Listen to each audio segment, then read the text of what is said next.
começar. Me chamo Marcelo Júnior, para aqueles que não me conhecem, né? Sou assistente social de formação, pós-graduado em gestão e saúde, e hoje sou... Então, Elton, eu quero que tu te apresente agora aí, para daqui a pouco dizer qual foi o pensamento que gerou essa pauta de hoje. Certo, então eu me chamo Elton Jones, né, aqui no Facebook Elton Jones Rocha, e eu sou servidor público do Tribunal de Justiça, sou formado também em Ciências Naturais, na Universidade do Estado do Pará, e aqui em Ituia milito há muito tempo nas áreas da política e da cultura popular. E essa é a nossa segunda live aqui em parceria, minha e do meu amigo Marcelo Júnior.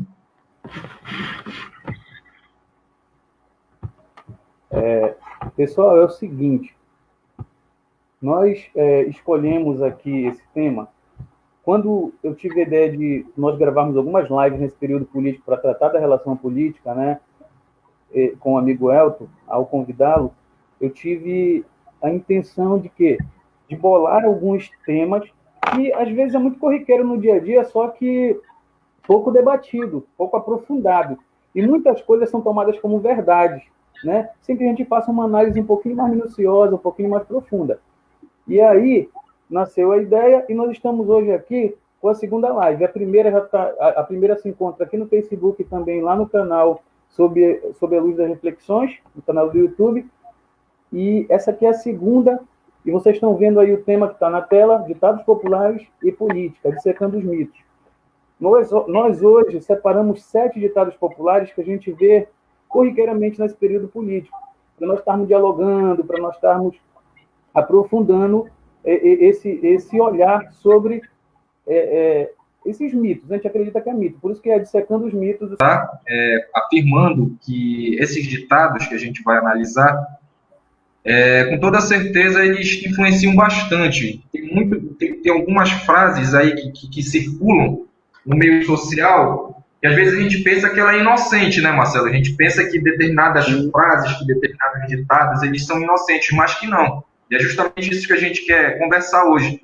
Que eles acabam fazendo com que pessoas mudem o voto, com que pessoas mudem uma concepção, mudem um entendimento de acordo com um determinado cenário, porque uma pessoa, de repente, na rua falou, a outra falou, e aquilo vai criando, né, um pensamento. Por mais que a gente ache que não, aquilo cria uma ideia que circula e ela vai convencendo as outras pessoas. Então, acho que o nosso interesse hoje é justamente a gente analisar de perto isso, porque a intenção dessas lives é justamente pegar temas de caráter popular, de caráter político e social, temas que todo mundo reconheça que isso existe, não seja uma coisa assim de universidade, não seja uma coisa de um tema distante, né, de uma teoria social, uma teoria sobre algum autor. Não, a minha ideia minha do Marcelo é trabalhar coisas que existam e que circulem na sociedade, ideias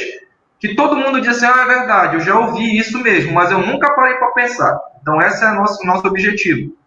Então, nessa live de hoje, a gente vai pegar aí, eu acho que são 7 ditados que o Marcelo separou, a ideia é dele, o projeto é dele, e nós vamos analisar uma por uma. É isso, Marcelo, vamos lá. Certo, Elton. Então, já vamos logo direto para o primeiro, tá? O primeiro, gente, um vai conectando no outro, tá, pessoal? Então, o primeiro que eu separei para a gente dar uma dialogada hoje é um muito pesado, mas que a gente ouve com muita frequência. O primeiro é rouba, mas faz. Né? Quantas vezes a gente já viu alguns eleitores dizerem o seguinte, olha, todos os candidatos roubam, mas o meu, pelo menos, rouba, mas faz. Né? Quantas vezes a gente já viu isso em roda de conversa, de maneira informal e tal? E só para adiantar, eu estou aqui fazendo dando aquele mesmo aviso de que nós não vamos tocar em nome de políticos em específico, não vamos tocar em nome de partidos, de grupos, de nada. Aqui nós vamos ser neutros, nós vamos analisar o contexto geral do cenário político, tá? Então nós vamos nos manter nisso aí, pessoal. Nós não vamos aqui estar tocando em nome de ninguém, nem personalidade política, nem grupo, tá?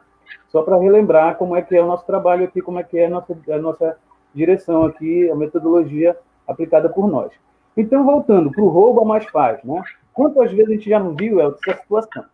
E eu gosto muito, quando eu dou palestra, eu gosto muito dentro da minha área, eu gosto muito de fazer analogias ou exemplificações bem mais simples, para ficar mais fácil para a gente fixar as coisas na cabeça da gente, ou às vezes até introjetar a mensagem, né? Do que aquilo, às vezes, que pode ser um ditado popular simples, mas que vem ao nosso encontro de uma maneira que às vezes a gente fica pensando, pô, eu nunca tinha pensado por essa forma. Então, hoje, nesse Rouba Mais Faz, eu separei duas historinhas. Imagina só, se alguém vai lá na frente da sua casa e diz assim, Elton, eu vou fazer uma calçada aqui para ti na tua casa aqui. Beleza, aqui na frente tua calçada está ruim, eu vou fazer essa calçada para ti. Aí tu diz, pô, beleza, legal, tranquilo. Mas eu vou ter que te pagar algo. Ele diz, não, vou fazer com meu brother, você é meu amigo, eu vou fazer uma coisa de graça aqui para ti, vai ficar bacana porque tá feio frente à tua calçada, eu vou fazer para ti aí. Um presente. Tá. Aí daqui a pouco fica faz a calçada, bacana, a pessoa gasta lá, digamos, uns R$500 para fazer a calçada. Só que aí daqui a pouco o Elton descobre que na época que essa pessoa não ia fazer a calçada, ela também teve acesso, digamos assim, a um recurso que o Elton tinha lá numa conta bancária. E pegou do Elton R$2.000. Né? E aí, qual é a reação do Elton? Primeiro, ele ficou muito feliz que o cara foi lá e disse, olha, eu vou fazer a tua calçada aqui, vai ser tudo gratuito, o Elton ficou super feliz. Só que depois ele viu que da conta dele saiu R$2.000, né? E foi aquela pessoa lá que, de repente, pegou esse dinheiro dele. A segunda reação é, com certeza, ele vai ficar mais que a primeira. Ele vai ficar extremamente triste, revoltado com aquela pessoa, porque ele foi roubado, né? Foi roubado. E, gente, por que será que quando alguém nos rouba, de repente, o nosso dinheiro diretamente, a gente fica revoltado, a gente fica aborrecido e tudo, mas que quando isso acontece com a gente de maneira via verba pública, a gente não fica com raiva, a gente não fica tão revoltado. Diz, mas não era meu mesmo, só que a gente não consegue compreender que é sim nosso recurso. Ele é indireto porque nós pagamos nossos impostos, ele vai ter que voltar como política pública, volta com recurso público para ser aplicado nas coisas. Só que a gente não se revolta quando levam o recurso público. São poucos os que a gente vê revoltado assim. Mas quando pegam diretamente da gente, a gente fica revoltado.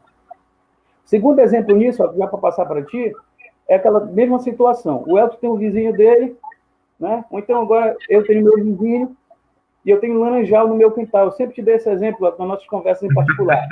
Eu tenho laranjal no meu quintal. Aí eu saio do meu trabalho, minha esposa sai do trabalho dela, e aí quando eu chego 5 horas da tarde, cansado, o meu vizinho está lá na frente me esperando com um copo de suco de laranja com gelo. Diz, olha, Marcelo, esse copo de laranja aqui, suco, meu vizinho do coração, você é uma pessoa maravilhosa e tal, e por isso, aí você está chegando cansado do trabalho, toma esse suco aqui, tá com gelo, tá bacana. Rapaz, eu tomo suco e tudo, agradeço e vou para casa. Quando a minha esposa chega, eu digo, esposa, tu não tem nem ideia. Nosso vizinho é uma pessoa maravilhosa. Pensa num rapaz bacana. Acabou com esse 100%, nota 10.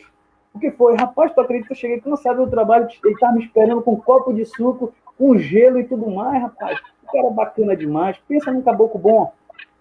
Só que aí, eu não vou ver que ele pulou no meu quintal, pegou 10 sacos de laranja do meu laranjal, e com uma laranja apenas, fez um copo de suco para mim e me deu o copo. Só que o cara pegou o que era meu, me deu um pouquinho, percentual mínimo do que era meu, e eu fiquei muito feliz com ele, ainda coloquei ele como um herói. Por quê? Porque eu não dei conta que ele pegou do meu quintal isso, que ele roubou do meu quintal. Né? Então, o rouba mais faz é mais ou menos isso, gente. E eu trago essas duas historinhas para exemplificar, para ver como a gente é enganado nas coisas e ainda enaltece o cara, né? Quantas vezes digo de novo para você, a gente vê as pessoas dizendo, fulano de tal é um político que pode até roubar, mas faz. Gente, política é recurso público, política é coisa séria. Ninguém pode estar roubando em política. Tem que fazer e sem roubar, até porque não vem cifra nenhuma, de recurso nenhum, seja ele federal, estadual ou até municipal mesmo, dizendo determinada cifra, determinada quantidade ou percentual é para roubar. Não tem isso. Não tem isso. Os recursos eles são para ser aplicados nas coisas que devem ser aplicadas. Então, nós, eleitores, vamos abrir os olhos, gente. Vamos abrir os olhos com esses ditados populares que a gente, às vezes, introjeta na nossa vida e tem como verdade. Então, o rouba mais faz, acabei de contar 2 histórias aí para vocês verem que é um mito e que isso não deve mais acontecer. E o que eu queria destacar em cima dessa tua fala, Marcelo, primeiro é o seguinte, eu estou analisando a frase, né? Rouba mais faz. Primeira coisa que a gente vê aqui é o próprio roubo, o roubar, que inicia essa frase. Como a gente nessa questão política social, a gente conseguiu naturalizar isso, né? A gente naturalizou que é normal, né? É normal que um representante público roube o dinheiro público, que também você explicou, né? Como no caso do suco de laranja. O cara me roubou, eu 10 de laranja, como ele fez um suco, me deu esse suco, eu fiquei, poxa, super agradecido. Não, mas ele me roubou antes. Como tu disse, quando isso é feito com algo que é meu, assim a gente tem uma percepção do roubo, a gente tem uma percepção da perda, a gente tem uma percepção que isso está errado, que a gente foi enganado, né? Já com a coisa pública, não. Essa questão que envolve o que é público, o que é a coisa pública, o povo brasileiro, ele não tem a percepção de que ele faz parte do público. Por isso que a gente tem praças mal cuidadas, a gente tem os banheiros públicos. Eu quero ver a gente chegar num banheiro público, aquele banheiro tá limpinho, né? Tu usar aquele banheiro como se fosse teu, não. Parece que o que é público é do outro, e esse outro ele é um outro afastado que eu não tenho nada a ver. E esse é um grande erro. Então, o Rouba Mais Faz, ele traz todas essas análises. E eu queria destacar, eu estou anotando aqui, esse primeiro tópico, que é a naturalização de roubar o que é público, sabe? E o pior, como o Marcelo já puxou minha orelha várias vezes, a gente não vai citar nomes, mas a gente sabe que na sociedade está cheio de exemplos de pessoas que são consideradas verdadeiros heróis, verdadeiros líderes populares, justamente porque ele tem uma capacidade de roubar o que é público e não ser preso, não ser pego, e não sofrer nenhuma penalidade. Então o povo, em vez de criticar e dizer assim, não, olha, esse cara ele está condenado, ele desviou verba, a gente não vai mais apoiar. Pelo contrário, a coisa é tão naturalizada e a coisa está tão bem enraizada que a coisa pública é para ser saqueada, que o povo não reclama. As pessoas não reclamam porque não acham que o dinheiro público é dela, como bem o Marcelo explicou.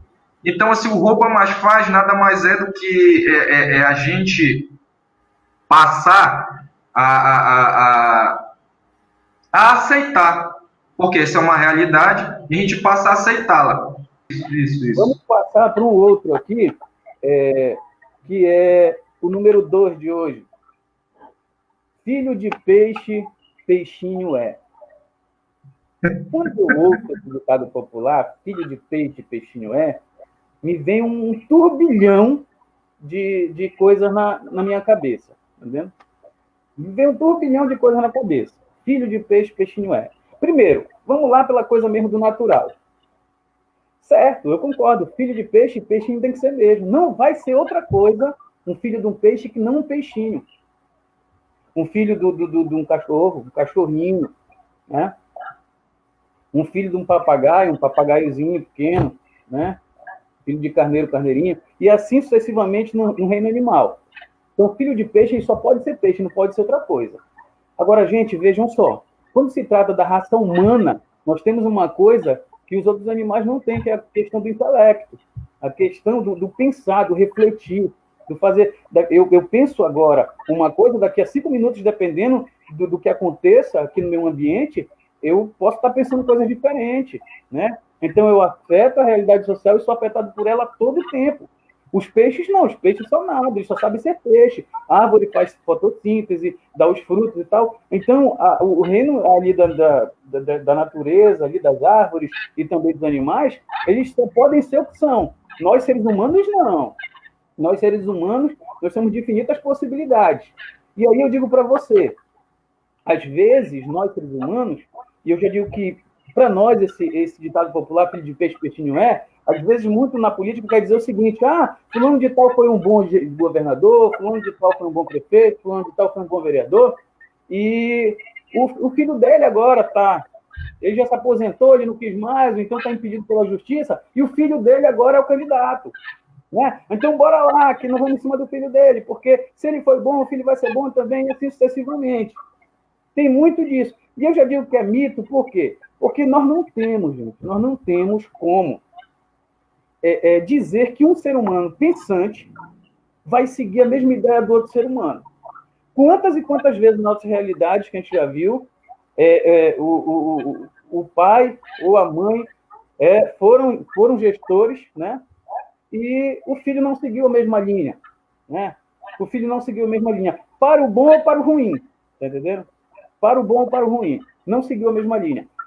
Por quê? Até os gêmeos, que são idênticos ali de aparência, pensam diferente. Que isso é do ser humano, cada ser humano tem a sua maneira de pensar, sua maneira de agir, sua maneira de viver, isso é único para nós. Então, essa história de filho de peixe, peixinho já deu muito prejuízo na política para a gente. Já deu muito, a nível de Brasil, já deu muito prejuízo na política para a gente. Aí fica ali aquela política meio que de herança ali, né? Aquela coisa meio hereditária, aliás, hereditária não, de herança que passa de pai para filho, de avô para pai, hereditário mesmo, para neto e tudo, e vai pegando a família todinha. Né? Temos muitos exemplos desses. Só basta cada um olhar ao seu redor e vai verificar. E cada um, mesmo sendo da mesma linhagem daquela família, tem a sua maneira de fazer, tem a sua maneira de agir. Né? Só que, muitas das vezes, o que as pessoas estão acostumadas? Como tem essa história de filho de peixe, peixinho então já confia no outro pelo que a mãe, pelo que o pai, pelo que o avô fez. E eu acho que está na hora de nós pararmos com isso, está na hora de nós analisarmos cada ser cidadão, cada personalidade política de forma única e exclusiva, olhando para ele, né, como ser humano, não como filho da fulana de tal, não como filho do ciclano, não como o neto do Beltrano. Eu acho que nós temos que acabar com isso. Eu acho que já não cabe mais esse tipo de análise. Eu acho que isso está ultrapassado. Fica à vontade aí.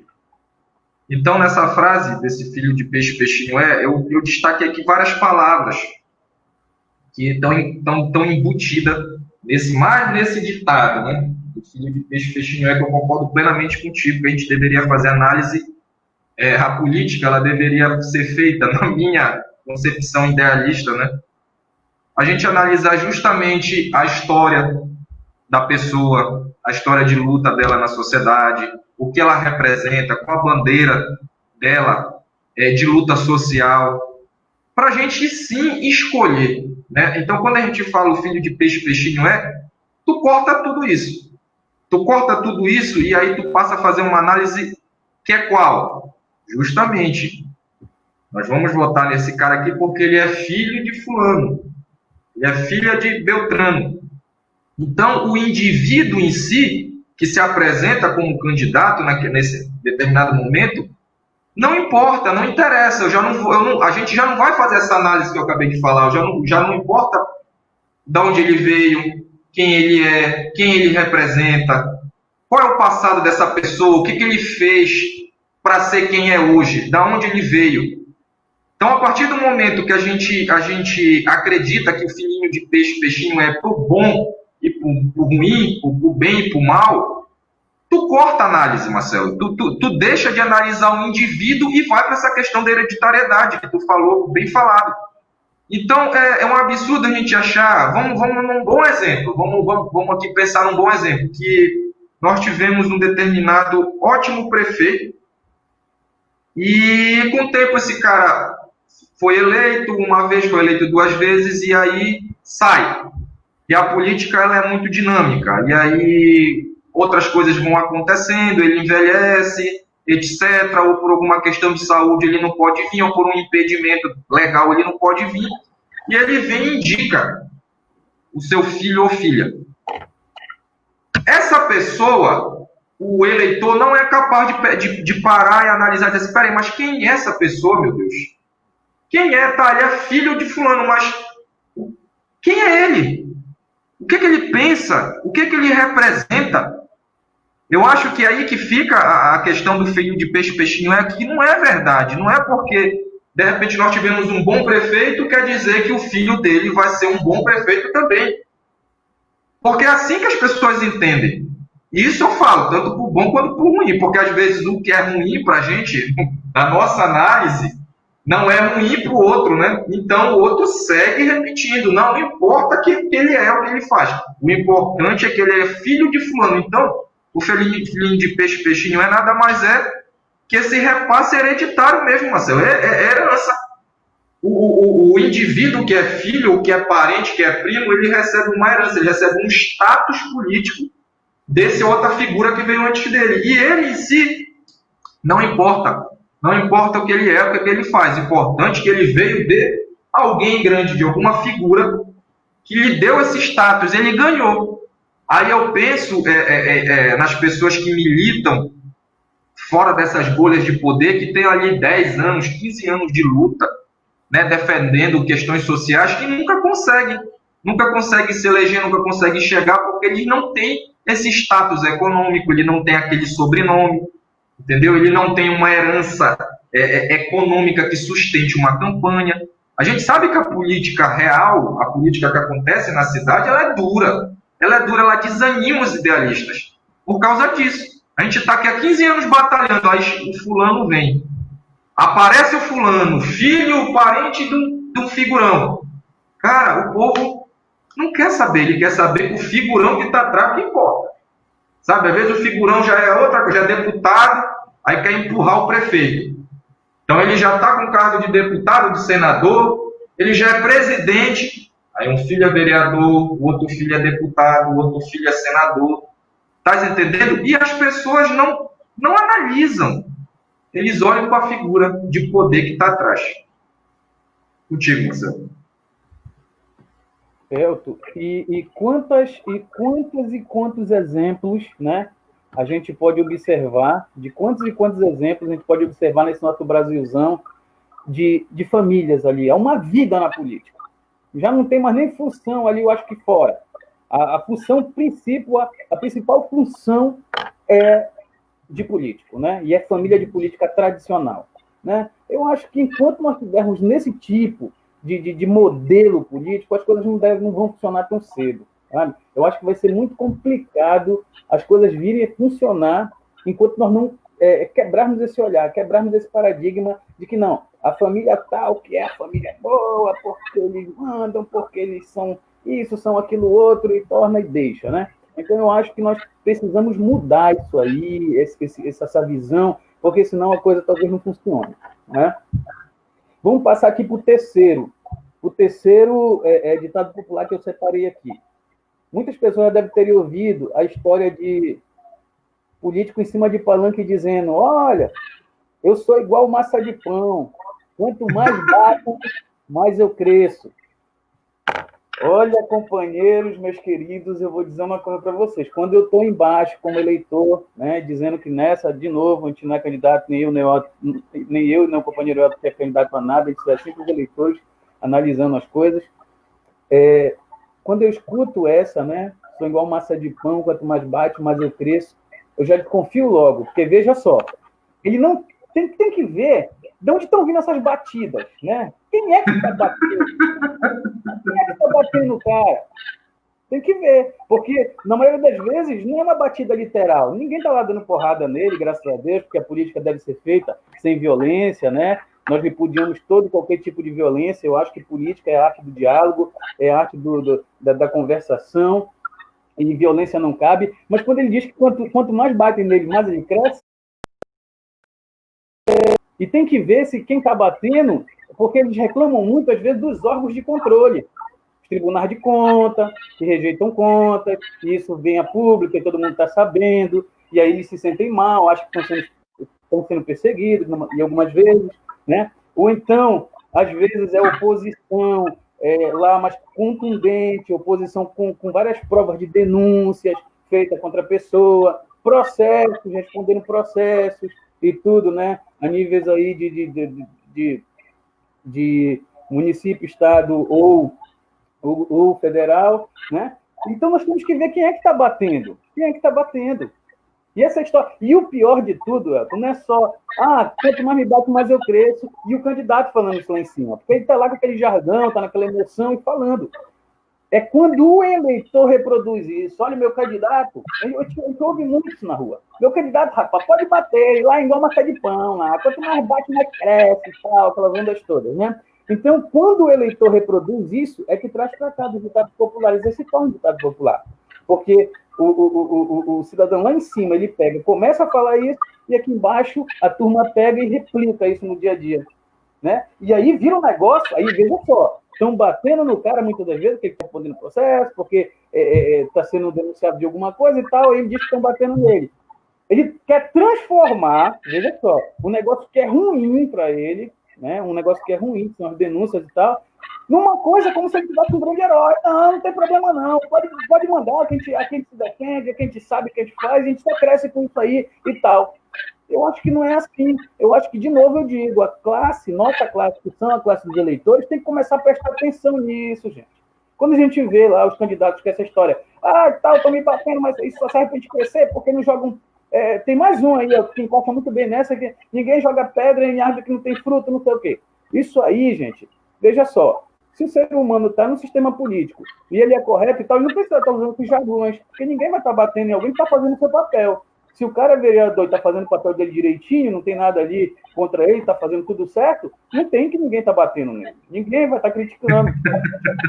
Nunca serão críticas sobre a sua dignidade, sobre a sua ética, sobre a sua moral pública. Está entendendo? Eu acho que é mais ou menos por aí. Vai lá. Marcelo. Cara, deixa eu rir um pouco, porque a gente tem que até botar uma leveza nisso, né, cara? O absurdo, ele foi tão naturalizado no nosso país que nada mais consegue nos chocar, cara. E isso é muito ruim. Isso é péssimo para uma sociedade quando a gente perde a capacidade de se chocar com determinadas coisas. E essa temática que tu trouxe para a gente compartilhar com nossos amigos das redes sociais é maravilhosa por isso. Porque simplesmente não há mais o choque, no sentido assim, de se espantar com determinadas coisas.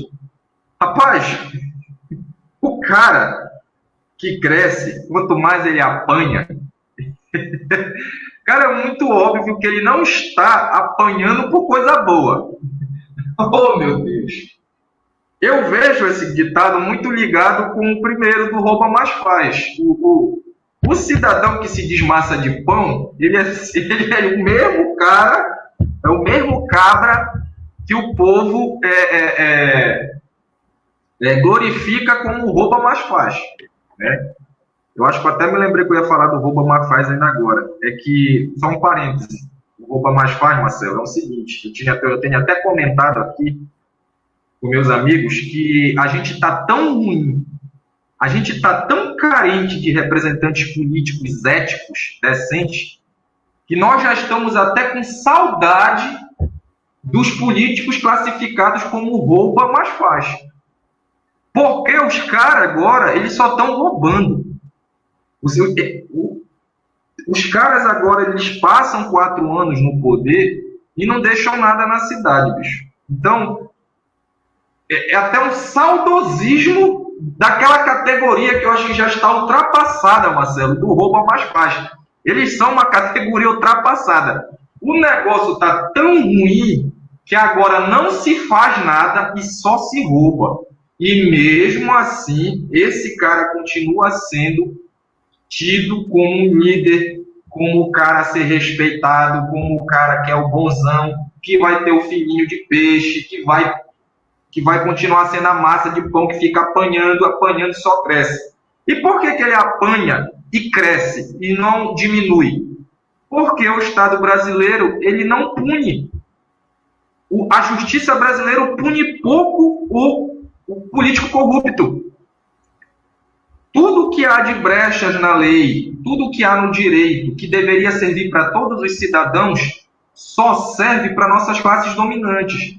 O pobre, por não ter acesso a um bom advogado para poder recorrer para um advogado que se debruce sobre as leis, para que ele possa fazer com que aquele cara acesse todos os direitos que ele tem, a justiça funciona diferente para ele. Ele fica preso aqui na primeira instância por furtar, de repente, ali 3 quilos de açúcar e 2 pacotes de bolacha num mercadinho. E eu falo isso com propriedade porque eu trabalho com essa questão de audiência, eu sei do que eu estou falando.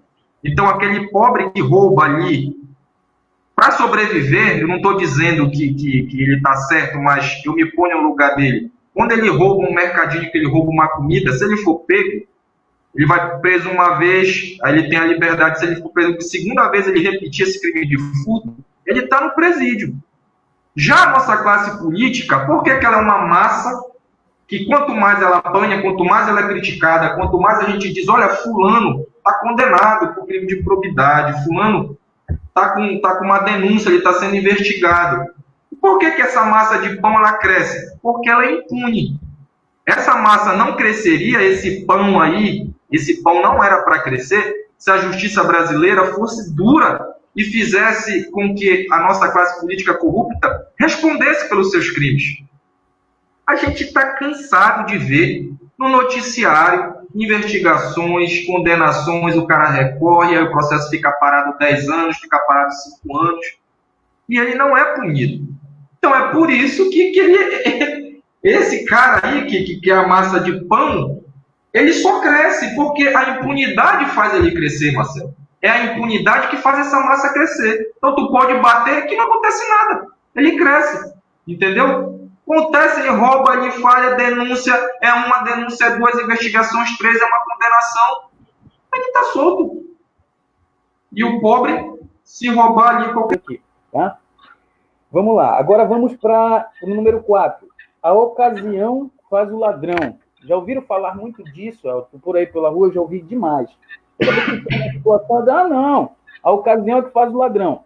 E geralmente, vejam só, é muito complicado. Dizem muito disso, que a ocasião faz o ladrão, geralmente para a classe mais pobre mesmo. E tal, porque o fulano de tal, da classe mais marginalizada, que a gente já conhece, né, e tal, que socialmente é mais marginalizado e tal, que são aqueles estereótipos, aqueles estigmas e tal. E eu discordo, eu acho que é mais um mito, essa questão de a ocasião faz o ladrão. Veja só, a gente vive num país que estamos com mais aí de, eu acho que mais de 13 milhões de desempregados, né? E pessoas vivendo mesmo sem ter o que comer, algumas pessoas vivendo sem ter o que comer. Ou seja, logo, essas pessoas teriam a ocasião e motivos, talvez, para se tornar ladrão, né? Por quê? Porque não tem o que comer, não tem nada na sua casa, está vivendo mesmo na miséria, a fome dói e tal, e mesmo assim, não roubam. Porque se essas pessoas que estão na miséria, que vivem essa ocasião de roubar justamente até para não passar fome, virassem ladrão, ninguém suportava morar nesse país. Porque são muitas pessoas que vivem nessa extrema miséria, nessa extrema pobreza, né? E nem por isso elas perdem sua dignidade humana, perdem sua moral e sua ética pessoal e vai roubar. Elas não roubam, né? Elas dão um jeito, elas trabalham em trabalho informal, se submetem às piores situações do labor, mas não roubam. E elas tinham todas as ocasiões, de repente, para roubar, como eu acabei de dizer, e não roubam. Então, acho que por aí já cai essa situação de que a ocasião faz o ladrão. Eu acho que não. Eu acho que o ladrão é uma coisa muito de caráter, né? Eu acho que está muito dentro de cada ser humano. Ele não precisa de ocasião. O cara que já carrega essa condição ali, ele cria situações. Né? Ele não espera a ocasião, ele vai, cria situações e aí acaba fazendo, né? E na política a gente vê muito isso, né? Quantas e quantas pessoas que a gente vê envolvido em escândalos de desvio de verba, de corrupção, de enriquecimento ilícito, já estão muito ricos. Então eles não tinham mais ocasião nenhuma para estar continuando roubando ou para ser ladrão, não tinha mais ocasião nenhuma, porque já estão muito ricos. Mas por que continuam desviando verba? Né? Por que eles continuam? Por que continuam fazendo essa maldade com a população que mais necessita dessas verbas de recurso público? Né? Eu, como já atuei muito tempo na assistência social, Elton, todas as verbas públicas, elas me chocam muito quando eu vejo alguns escândalos de corrupção que desviaram verba, que era para isso, que era para aquilo. Mas eu sempre digo que a pessoa que desvia verba da assistência social é um ser humano muito desumano, sabe? Eu nem sei se é ser humano.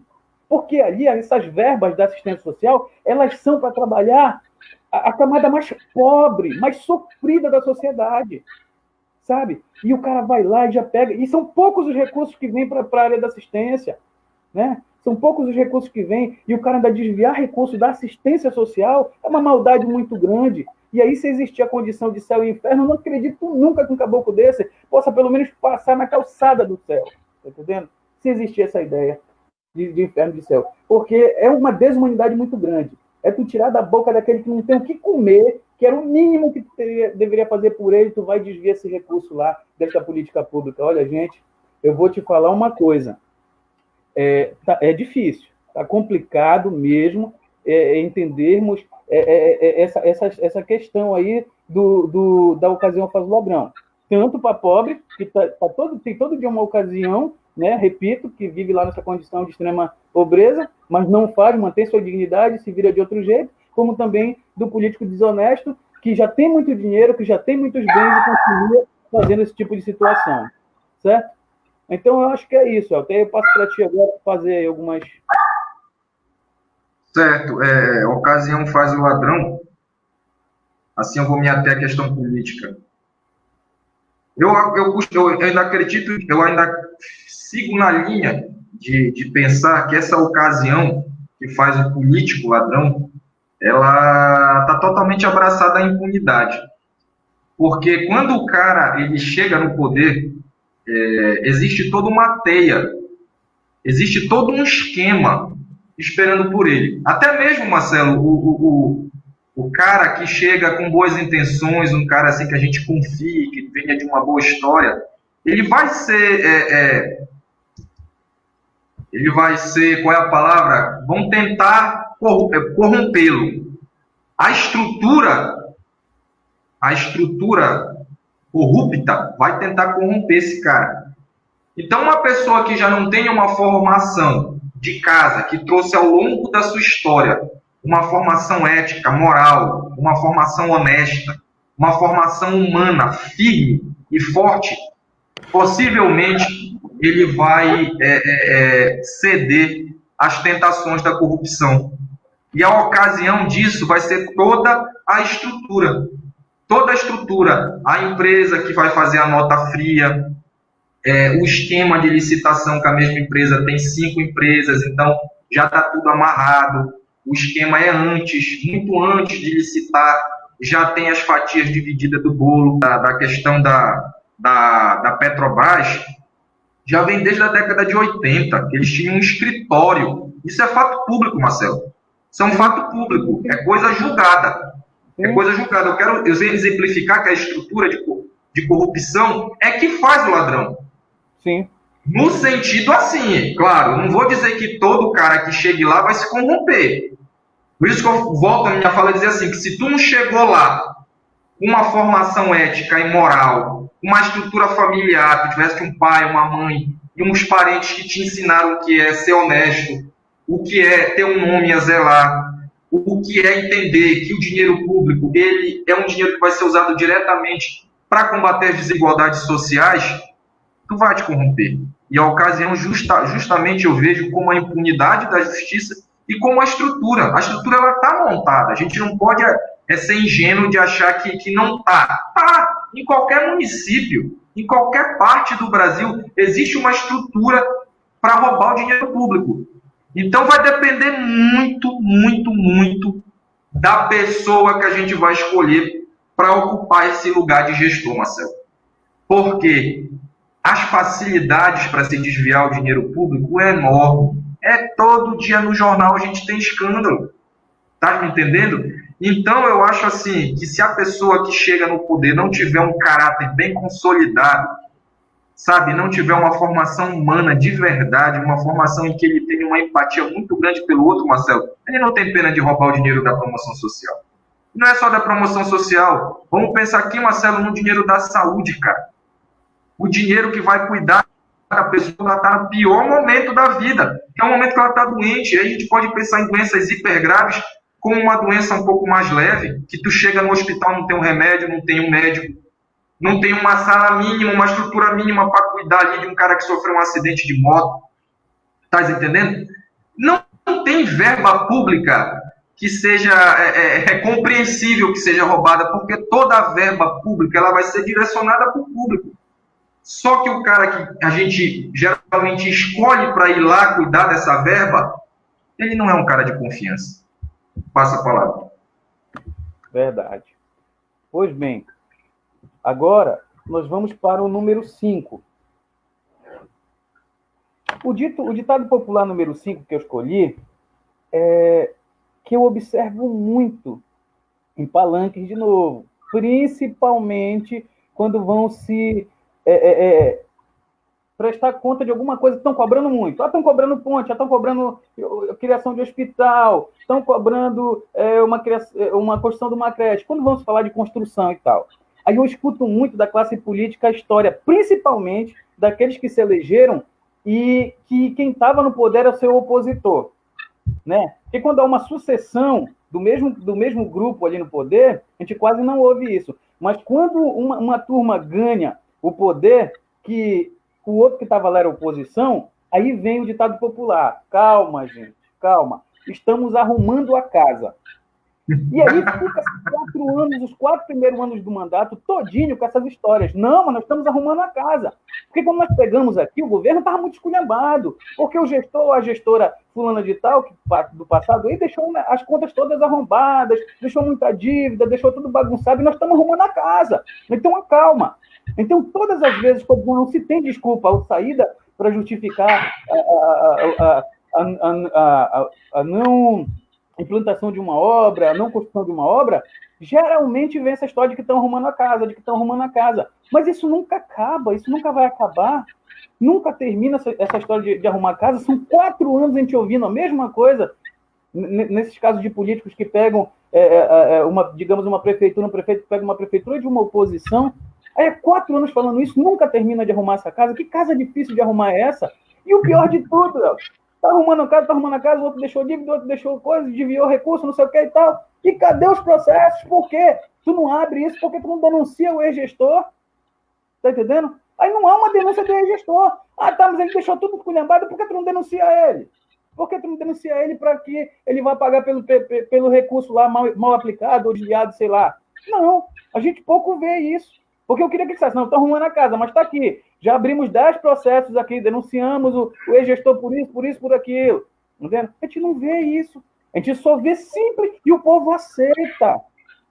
Ainda tem gente lá do lado, lá no palanque, aplaudindo. Não é verdade, não sei o que e tal. Estamos arrumando a casa, o negócio está bagunçado. E o pior, de novo eu digo, quando a classe política usa esses bordões aí e falam essas coisas, beleza, eles são estratégia deles. O problema é quando nós, os eleitores, a gente começa a aplicar esse tipo de coisa. Tá entendendo? Aí. Gostei. Então, rapaz, eu concordo plenamente que isso é uma balela, porque, assim, na campanha, tudo é possível. Na campanha, eles mentem para nós com a cara lisa, como a gente fala, né? Aquela cara de pau. Então, na campanha, tudo é possível. E, às vezes, eu até me preocupo com determinadas falas, às vezes eu gosto, vamos supor assim, de um determinado candidato, e quando eu ouço algumas promessas que eu sei, ou eu pelo menos acredito que não sejam possíveis de ser realizadas, eu já fico, né, espera lá, não vale tudo para ganhar. Porque a gente sabe que a realidade da grande maioria dos municípios brasileiros, municípios pequenos, do norte e do nordeste, elas são lastimáveis, assim, são municípios quebrados, são municípios que não têm arrecadação, são municípios que vivem praticamente de repasses do governo federal, que vivem de programa de distribuição de renda. Essa é a realidade dos municípios. Então, a gente tem que ter cuidado. Um dia desse eu escrevi, Marcelo, até um texto chamado Qual a Irituia dos Meus Sonhos, Afinal? Eu postei que eu falei justamente disso, da gente precisar de uma gestão que fizesse o básico, o mínimo, porque nós não temos condições de revolucionar. E isso eu acredito que é a realidade de muitos municípios. Então, o que eu falaria ao eleitor? Que a gente prestasse atenção nas propostas faraônicas, nas propostas que dizem que vão mudar tudo, nas propostas que dizem que vão revolucionar, porque às vezes nem que o cara queira, ele vai conseguir, Marcelo. Às vezes o cara até tem vontade. Só que o município está tão enrolado, ele está tão bagunçado as contas públicas, isso historicamente, não é a culpa às vezes da gestão que está, mas sim da história de gestões desastrosas e corruptas passadas, que a pessoa às vezes nem que ela queira, ela vai conseguir. Aí ela cunha, às vezes uma pessoa de boa fé cunha a frase, estamos arrumando a casa, e às vezes o cara de má fé também cunha essa frase, né, que estamos arrumando a casa. E aí vem para essa questão que tu falou, cara, por que ninguém faz uma auditoria das contas públicas? Vamos supor, sou candidato, eu prometo aqui que eu vou fazer acontecer, só que eu sou probo, eu sou honesto. Eu cheguei lá e vi que não vai dar para fazer. Por quê?